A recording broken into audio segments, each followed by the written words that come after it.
அதன்படி தான் போடப்பட்டது. இதுவரைக்கும் எந்த ஜிஓவும் பாஸ் பண்ணப்படல. நேற்று சாயந்தரத்துல தான் ஜிஓவை பாஸ் பண்ணது. ஸோ நிறைய இடத்துல தவறான வழக்கறிஞர்கள் நியமிக்கப்பட்டதாகவும் இல்ல இந்த மாதிரி பணம் பெற்றுக்கொண்டு நியமிக்கப்பட்ட இந்த மாதிரி தவறான தகவல்கள் பரப்பப்பட்டு வருது. அது அந்த தகவல் முற்றிலும் உண்மை இல்லை. நேற்று சாயந்தரத்துல தான் வந்து ஜிஓ ரிலீஸ் ஆகுது. நிறைய இடத்துல போலீஸ் வெரிஃபிகேஷன் அந்தந்த மாவட்ட ஆட்சியர் தலைமையில் பண்றப்ப நிறைய அதுல மூலியமாக நியமிக்கப்பட்டதாக தகவல்கள் அதெல்லாம் தவறான தகவல். ஒரு விஷயம் நம்ம கிளியரா சொல்லிக்கிறோம், அரசு வழக்கறிஞர் நியமனம் 100% நேர்மையாக நியாயமாக நடைபெற்றுள்ளது. என்கிட்ட பல பேர் எல்லா மாவட்டத்திலும் சொல்றது என்ன, இதான் முதன்முறை ஆயிரக்கணக்கான வழக்கறிஞர்கள் அப்ளிகேஷன்ஸ் வந்து ஒவ்வொரு மாவட்ட ஆட்சியர்கிட்டையும் ஒவ்வொரு இடத்துலையும் 5000க்கு மேற்பட்ட அப்ளிகேஷன் தமிழ்நாடு முழுவதும் இருந்து வந்திருக்கு. ஒவ்வொரு இடத்துலையும் வந்து நூற்றுக்கணக்கான அப்ளிகேஷன்ஸ் மாவட்ட அளவில் கொடுக்கப்பட்டிருக்கு.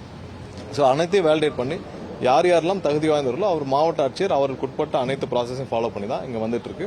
அதனால அது எந்த உண்மையும் இல்லை. யாராவது இதுல பணம் வாங்கி கொண்டோ இல்ல யார் பேரையாவது தவறாக பயன்படுத்தினாலோ கண்டிப்பாக அவர்கள் புகார் அளிக்கலாம். புகார் அளித்தால் உடனடியாக அவர் மீது நடவடிக்கை எடுக்க எந்த தயக்கமும் இல்லை.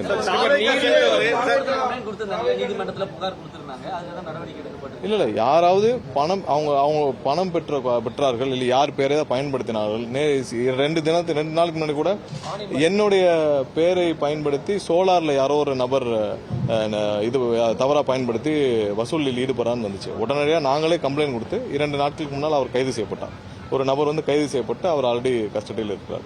ஸோ அந்த மாதிரி யாராவது அமைச்சர் பேரோ இல்ல வேற யாரோ எங்க கட்சியினர் பேரோ இல்ல வேற யார் பேரையோ தவறாக பயன்படுத்தினார். 2 நாளைக்கு முன்னாடி ஒரு நபருடைய பேர் என் பேரை பயன்படுத்துறாருன்னு என் அலுவலகத்திலிருந்து கூப்பிடுறான்னு சொல்லி தகவல் வந்தது.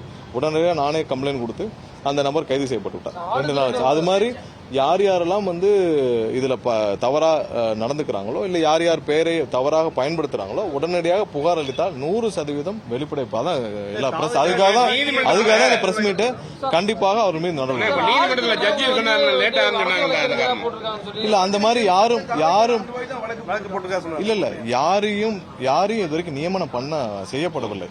அந்த செய்தி வந்தது. அந்த மாதிரி ஏதாவது நியமனம் இருக்கா? இல்ல. நேற்று சாயந்தரத்துல தான் நியமனங்களை ஒவ்வொரு மாவட்டங்களுக்கும் அந்தந்த மாவட்ட ஆட்சியர் அவங்க வேலிடேஷன் ப்ராசஸ் அப்ளிகேஷன் எடுத்து பண்ண பிறகு தான் நேற்று சாயந்தரத்துல தான் 2-3 மாவட்டத்திற்கு அப்பாயின்மெண்ட் போயிருக்கு. நிறைய இடத்துல அந்த மாவட்ட ஆட்சியர் ஏன்னா அவங்க கலெக்டர் மீட்டிங் முடிச்சுட்டு போய் அவங்க அப்ளிகேஷன்ஸ் எல்லாம் ப்ராசஸ் பண்ணி அவங்க எல்லாம் ஒவ்வொன்றையும் செக் பண்ணிட்டு அவங்க வந்து வேலிடேஷன் பண்றப்ப அதையே நிறைய பேர் வந்து தவறாக அப்பாயின்மெண்ட் நினைச்சு பண்ணிருக்காங்க. கண்டிப்பா அந்த மாதிரி எந்த அப்பாயின்மெண்ட்ஸும் நேற்று சாயந்தரத்துல தான் ஜிஓ பாஸ் ஆக ஆரம்பிச்சிருக்கு ஒவ்வொரு மாவட்டத்திற்கும். இதான் ரொம்ப கிளீனா போட்டிருக்கோம். இன்னொன்னு அடிஷனல் என்னன்னா இப்ப போடுற அப்பாயின்மெண்ட் 6 மாசம் டெம்பரரி தான். ஏன்னால் யாராவது ஒரு தவறான நபர்களோ இல்ல தவறான தகுதி இல்லாத நபர்களோ ஏன்னா 800 சுமார் ஒரு 800 அப்பாயின்மெண்ட்ஸ் மாவட்டத்துக்கு கீழே போட போறோம். சோ இதுல ஏதாவது ஒன்று இருக்கும் பட்சத்துல நமக்கு வந்து 6 மாசத்துக்கு டெம்பரரியா தான் இப்ப இருக்கிற அப்பாயின்மெண்ட்ஸ் இருக்க போகுது. அதற்கப்புறம் தான் பெர்மனன்ட் அப்பாயின்மெண்ட்ஸ் இருக்க போகுது. ஸோ 6 மாசம் டெம்பரரியான இருக்கிறது தான் இப்போதைக்கு ஜிஓ பாஸ் பண்ணி நம்ம பண்ணியிருக்கோம். எந்த தவறும் நடக்காமல் நேர்மையாக நியாயமாக அரசு வழக்கறிஞர்கள் நியமிக்கப்படுறது தான் முதல்வருடைய உத்தரவு. அதன்படி தான் நடந்துட்டு இருக்கு. நிறைய தவறான தகவல் லஞ்சம் அதெல்லாம் எதுவுமே கிடையாது. அது யாருடைய பெயரையாவது பயன்படுத்தி யாராவது பணம் வாங்கியிருந்தால் 100% கம்ப்ளைண்ட் கொடுக்கலாம். அவர்கள் மீது கண்டிப்பாக நடவடிக்கை எடுக்கப்படும்.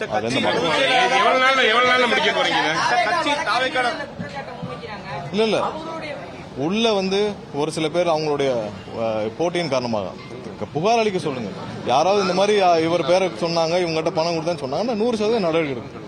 அந்த மாதிரி எந்த இதுவும் கிடையாது. ஸோ உள்ள இருந்து ஒரு சில செய்திகள் அவங்க அப்பாயின்மெண்ட் பண்ணப்பட்டாங்கன்னு வந்துச்சு. எந்த அப்பாயின்மெண்ட் இது வரைக்கும் பண்ணல. நேற்று சாயந்தரம் தான் வந்து ஒவ்வொரு மாவட்டமும் அவங்களுடைய இதுல வந்து ஜிஓ பாஸ் பண்ண ஆரம்பிச்சிருக்கு. இதுவரை எந்த அப்பாயின்மெண்ட்டும் நடக்கவில்லை. ஸோ ஒரு சில செய்திகள் வந்தது. அதுக்கப்புறம் நேற்று இருந்து அது சம்பந்தப்பட்ட நிறைய செய்திகள் வந்த காரணத்தினால் ஸோ இதற்கான விளக்கத்தை கொடுக்க நினைச்சோம். அந்த மாதிரி எந்த லஞ்ச லாவணியமும் எந்த இடமும் கிடையாது. 100% நேர்மையா நடைபெறுது.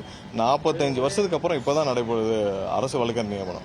நாங்க தைரியமா சொல்லுவோம் 45 வருஷத்துக்கு அப்புறம் இப்பதான் நேர்மையாக அரசு வழக்கறிஞர்கள் நியமனம் நடக்குது. இதுல இப்படிதான் இருக்கும் இந்த ஆபீஸ்.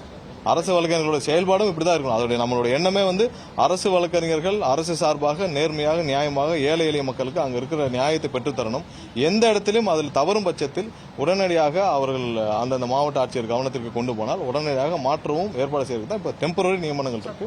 எந்த பாகுபாடும் சுமார் 800 போஸ்டிங் வரும். எல்லா கீழவை நீதிமன்றங்கள் எல்லாம் சேர்த்து சுமார் 800 போஸ்டிங் கிட்ட இருக்கும்.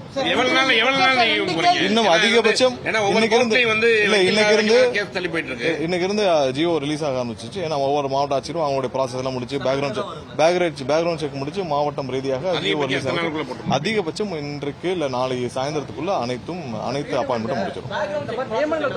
இல்ல அவங்க மாவட்ட ஆட்சியர் அவங்களுடைய ப்ரொஃபைல் வெரிஃபை பண்ணி இவங்க எல்லாம் இருக்கான்னு சொல்லி அவங்களுடைய ப்ராசஸ் தனியா இருக்கு. அவங்களோட ஆல்ரெடி அவங்களுடைய ப்ராசஸ் இருக்கு. அதுல அவங்களுடைய போலீஸ் வெரிஃபிகேஷன் இருக்கு. நிறைய 100 பேர் 150 பேர் போலீஸ் வெரிஃபிகேஷன் பண்ணி அதுல என்ன வருதோ எல்லாம் செக் பண்ணி சொல்லுவாங்க. போலீஸ் வெரிஃபிகேஷன் பண்ணாலே அவர்கள் நியமிக்கப்படுவார்கள் என்றது அதுல நிறைய இதான் முதல் முறையாக இந்த மாதிரி போறனால தான் இவ்வளவு தூரம் எல்லாருக்கும் அதோட கவனம் பெறுது. என்ன எல்லாருடைய ப்ரொஃபைலும் வருது, எல்லாருக்கும் போலீஸ் வெரிஃபிகேஷன் பண்றாங்க, அதை முடிஞ்ச பிறகு வேலிடேட் பண்றாங்க, அப்புறம் எல்லாரையும் பாக்குறாங்க. இதான் முதல் முறை. இதுக்கு முன்னாடி எப்படி இருந்துச்சுன்னா அந்தந்த மாவட்ட செயலாளர் அந்தந்த கட்சி மாவட்ட செயலாளர் கொடுத்துருவாங்க.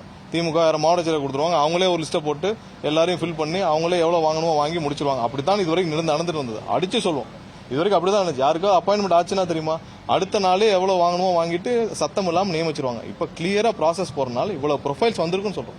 இவ்வளவு ப்ரொஃபைல்ஸ்ல இவ்வளவு வேலிடேட் பண்ணிருக்குன்னு சொல்றோம். கண்டிப்பா நாங்க எதுக்காக டெம்பரரியா போடுறோம், எதுக்காக இந்த அரசு இந்த அடுத்த 6 மாசத்துக்கு டெம்பரரியா போறோம்னா, டெம்பரரியா போறதுக்கு காரணம் இதில் கண்டிப்பாக நியாயமாக திறமையான வழக்கறிஞர்கள் அரசு வழக்கறிஞர்களாக இருக்க வேண்டும். கண்டிப்பாக அரசு சம்பந்தப்பட்ட அனைத்து வழக்குகளும் திறமையாக கையாளப்பட வேண்டும். நீதிமன்றங்களில் நீதிபதிகளுக்கு தேவையான முழு ஒத்துழைப்பு கொடுக்கப்பட வேண்டும். வழக்குகள் துரிதமாக முடிக்கப்பட வேண்டும். இன்னும் மேலும் நீதிமன்றங்கள் அதிகரிக்க வேண்டும் என்றாலும் இந்த அரசு தயாராக இருக்குது. அதையும் நாங்கள் நீதிபதிக்கு உச்சநீதிமன்றத்திற்கு எல்லாம் சொல்லியிருக்கோம்.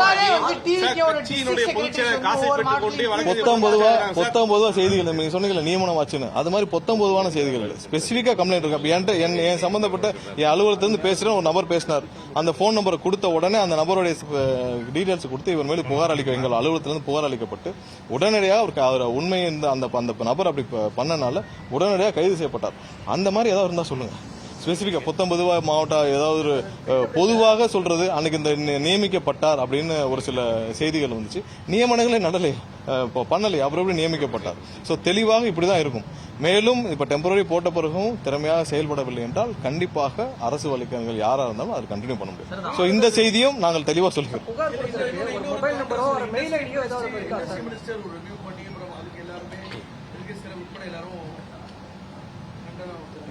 அரசு பள்ளியில ஆய்வு மேற்கொள்ளும் போது ஒரு மாணவி இல்ல உண்மையிலேயே அந்த மாதிரி ஆய்வுகள் முதல்வர் அலுவலகத்திலிருந்தே சொல்லப்பட்டிருக்கு. தேவையில்லாமல் அரசு ஊழியர்களுக்கோ இல்ல அரசு அலுவலர்களுக்கோ தேவையில்லாமல் யாரும் போய் ஆய்வுகள் செய்யறதோ இல்லவோ இருக்காது. அது எந்த நோக்கத்தில் செய்யப்பட்டதுன்னு தெரியல. பட் இருந்தாலும் இது ஆல்ரெடி முதல்வர் அலுவலகத்திலிருந்து எல்லாருக்கும் சொல்லப்பட்ட நோட்டு. தேவையில்லாத இடத்தில் அரசு ஊழியர்களுக்கும் அரசு வேலைகள் பணியாற்றுவர்களுக்கும் தொந்தரவு கொடுக்க முடியும். அந்த பணியில் நம்ம இன்டர்ஃபியர் ஆகக்கூடாது இருக்கு. ஏன்னா கண்டிப்பா எல்லா துறையிலும் சீரமைக்க வேண்டியிருக்கு. எல்லா துறையிலும் நம்ம அவங்களுக்கு தேவையான சீரமைப்புல பண்ண வேண்டியிருக்கு. அதுல அங்க இருக்கும் ஊழியர்கள் மீது தவறு இல்லை. இப்ப நீங்க ஆஸ்பத்திரி இருக்குன்னா ஆஸ்பத்திரியில இன்ஃப்ராஸ்ட்ரக்சர் இல்ல, செவிலியர்கள் இல்ல, போதுமான டாக்டர் இல்ல, நம்ம போய் அதை போய் இன்ஸ்பெக்ட் பண்ணி என்ன பண்ண போறோம்? சோ அவங்களுக்கு தேவையான முதல்ல அனைத்து மாறுதல்களும் அனைத்தையும் செஞ்சு விட்டு எல்லாம் தண்ணீர் அடைஞ்ச பிறகு நம்ம போய் ஏதாவது பிரச்சனைகள் இருந்தால் ஆய்வு செய்யலாமே தவிர்த்து தேவையில்லாமல் செய்ய வேண்டாம் என்று ஆல்ரெடி முதல்வர் அலுவலகத்தில் எல்லாருக்கும் நோட் போயிருக்கு. ஒரு சில இடத்துல அவங்க சொந்த ஊர்களுக்கு போய் பார்க்க விரும்புவார்கள். ஏன்னா அங்க போய் சொந்த ஊர்ல எப்படி செயல்பாடு இருக்கு எல்லாரும் சொல்லுவாங்க. அதில் அவங்க போயிருக்கலாம். பட் அது எந்த நோக்கத்தில் போன தெரியல. பட் இந்த மாதிரியான ஆய்வுகள் செய்ய வேண்டாம் என்று ஆல்ரெடி முதல்வர் அலுவலகத்தில் தேவையில்லாத ஆய்வுகள் செய்ய வேண்டாம்னு சொல்லியிருக்கு. ஒரு சிலது அவங்க சொந்த ஊர், அவங்க மினிஸ்டருடைய சொந்த ஊர்ல அவங்க போயிருக்காங்க. அவங்க சொந்த ஊர் பள்ளிகளுக்கு போய் பார்க்கணும், அவங்களுக்கு தேவையான விஷயங்களை செய்யணும், எம்எல்ஏ ஃபண்டில் ஏதாவது செய்யணும் அப்படின்னு போறதுல தவறு இல்லை.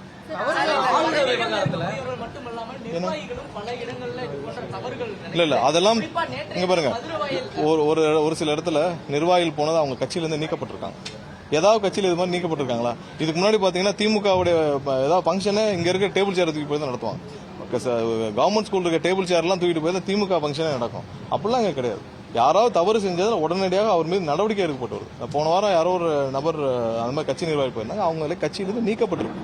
யாரும் அந்த மாதிரி தவறு செய்தால் அரசு வேலைகள் இன்டர்ஃபியர் பண்ணால் யாரையும் நாங்கள் முதல்வரிடத்திலிருந்து கண்டிப்பாக அதை அனுமதிக்க மாட்டாங்க. அதுக்கான நோட்டும் எல்லாருக்கும் போயிருக்கு.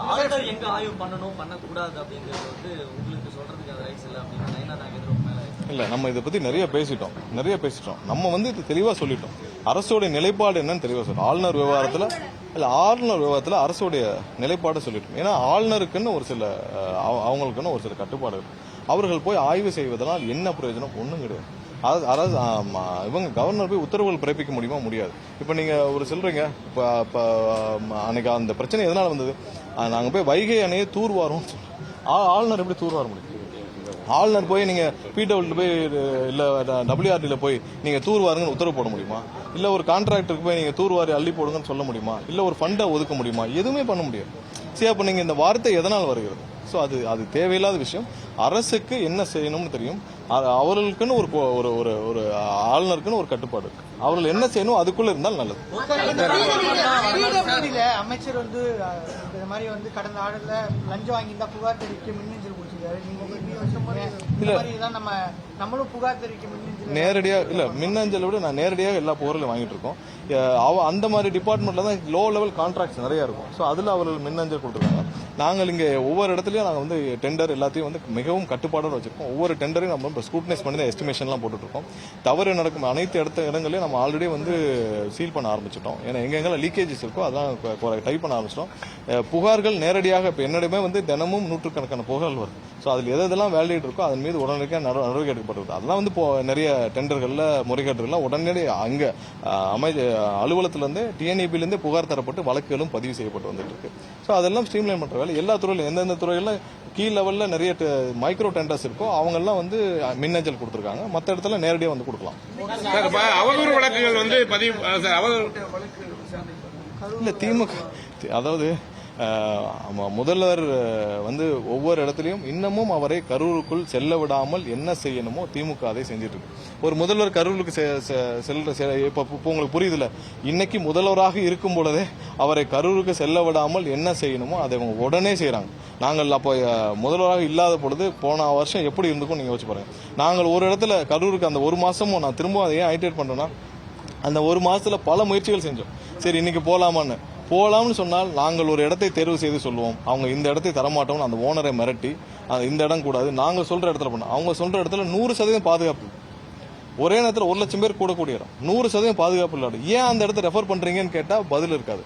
சோ இது மாதிரி ஒரு மாசம் காத்திருந்து ஒரு மாசத்துக்கு அப்புறம் தான் சென்னையில சந்திக்கிற ஏற்பாடே செஞ்சோம். நான் எல்லா முயற்சிகளும் செஞ்சோம். சோ திடீர்னு போய் ஒரு 4 வீட்டுக்காவது போயிடலாமா அப்படின்னு பார்த்தாலும் முழுமையாக முதல்வருடைய வீடு அலுவலகம் போலீசாரால் அந்த டைம்ல கண்காணிக்கப்பட்டுச்சு. போன வருஷம் எந்த இடத்துலயும் எப்பவுமே முதல்வரோட ஒரு ஸ்டைல் என்னன்னா திடீர்னு போய் நைட்ல போய் எல்லா வீட்லயும் சந்திச்சுட்டு வருவார். ஏன்னா அந்த தூத்துக்குடி துப்பாக்கி சூடு அப்பயும் அப்படிதான், புதுக்கோட்டையில அந்த ஒரு லாக்அப் டெத்லயும் அப்படிதான், எல்லா இடத்துலயும் திடீர்னு அந்த மாதிரியான முயற்சிகளும் இப்ப நடந்தது. சோ அதற்கும் ஆனால் முழு அளவில் முதல்வருடைய வீடும் அலுவலகம் அனைத்தும் கண்காணிப்பில் இருந்த காலத்துல எந்த முயற்சி எடுக்க முடியல. இப்பவும் பாருங்க, முதல்வராக இருக்கும் பொழுதும் கரூருக்கு செல்ல முயற்சி நடந்தவுடன் அனைத்திற்கும் ஒரு பெட்டிஷனை போட்டு நிப்பாட்டுற வேலையை பண்றாங்க. கண்டிப்பா அனைத்தையும் மீறி கண்டிப்பாக பொதுமக்களை கண்டிப்பாக முதல்வர் போய் சந்திப்பார். இவங்க என்ன செஞ்சாலும் இப்போ இவ்வளவு தூரம் இருக்கிறவங்களுக்கு கரூருக்கு முதல்வர் போறனால் என்ன பிரச்சனை, என்ன பயம், என்ன பிரச்சனை? திமுக இதுல என்ன பிரச்சனை?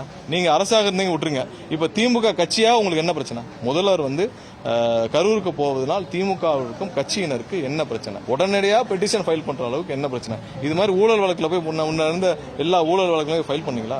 எல்லாத்திலுமே அப்பீல் தானே போனீங்க. ஊழல் வழக்கை விசாரிக்க கூடாது அப்பீல் போனீங்க. இதுல என்ன இவ்வளவு அவசர பெட்டிஷன்? எல்லாத்தையும் தாண்டி முதல்ல கண்டிப்பா சந்திப்போம். இல்ல நான் நிறைய முதல்வருடைய முடிவு முதல்வர் நிறைய யோசிச்சுட்டு இருக்காங்க. கண்டிப்பாக நாங்கள் நான் இப்பவும் சொல்றோம், அது எங்களுடைய வாழ்நாள் துயரம். கரூர் சம்பவம் எங்கள் அனைவருக்கும் ஒரு வாழ்நாள் துயரம். நாங்கள் எப்போனாலும் வாரத்துக்கு ஒரு 2 நாளாவது அந்த சம்பவத்தை நினைக்காத நாட்கள் இல்லை. எங்களுடைய வாழ்நாள் துயரம். அது நாங்கள் கண்டிப்பா மறக்க மாட்டோம். அந்த 41 குடும்பங்களையும் மறக்க மாட்டோம். இதுவரைக்கும் அதுல அடிபட்டாங்கல்ல, அந்த அடிபட்டு பாதிக்கப்பட்டவர்கள் நாங்கள் கட்சியிலிருந்து ஒரு நிதி கொடுக்க வேண்டும். அதையும் கொடுக்க விடாமல் உச்சநீதிமன்றத்தில் போட்டு பெட்டிஷன் போட்டு தடுத்து வைக்கிறோம். அவங்களுக்கு நாங்கள் இன்ஃபர்மேஷன் சொல்லியிருக்கோம். அவர் நிதி நாங்கள் 2 லட்ச ரூபா நிதி கொடுக்கறதா இருந்தோம். அந்த நிதியும் கொடுக்க விடாமல் இதுவரைக்கும் தடுத்து வச்சிருக்காங்க திமுகவினர். அதையும் கொடுக்கறதுக்கான ஏற்பாடுகள் அதை உச்சநீதிமன்றம் வாயிலாக கொடுத்து முடிச்சுட்டு பண்ணணும்னு பார்த்துருக்கோம். மற்றவங்களாம் முதல்ல கொடுத்துருவோம், இல்லாட்டி அதையும் நிறுத்திருப்பாங்க. ஸோ அதையும் கொடுக்குறாங்க. கண்டிப்பா இது எங்களுடைய வாழ்நாள் தேரும். அதில் இந்த வேலை இதை விட நாங்கள் அவரோட கண்டிப்பாக இருக்கோம். முதல்வர் மேல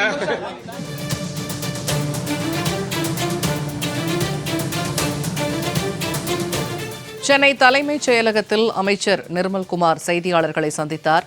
அரசு வழக்கறிஞர்கள் பணியிடம் சுமார் 800 வரை நிரப்பப்பட இருப்பதாக அவர் அப்போது தெரிவித்தார். அது குறித்து நேரலையாக பார்த்தோம்.